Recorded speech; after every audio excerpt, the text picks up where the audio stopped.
এবং আমরা চাই যে আমাদের মানববন্ধনে আসলে আজকের যেটা উদ্দেশ্য সেটা যেন সফল হয় এবং এই বিষয়ে আমরা যে দাবিগুলো জানিয়েছি সেই দাবিগুলো যেন সঠিকভাবে আদায় হয় এবং সুষ্ঠু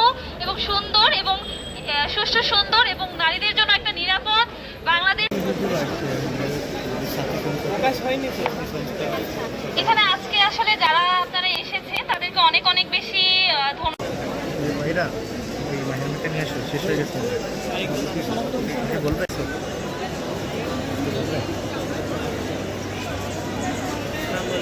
বাংলাদেশ আসলে সামনের দিকে কি এগিয়ে যাবে, তাদের আসলে এটা একটা চিরাচরিত জিনিস যে হচ্ছে নারীরা সবসময় আসলে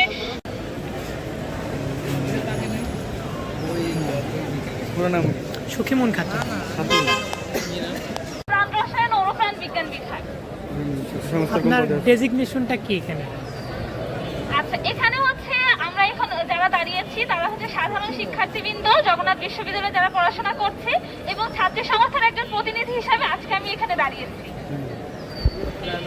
বিচার ব্যবস্থা এখনো পর্যন্ত এই ধর্ষণের বিরুদ্ধে কোন রকম সুষ্ঠু বিচার বা সুষ্ঠু এবং শিশু ধর্ষণের শিকার হয়েছে।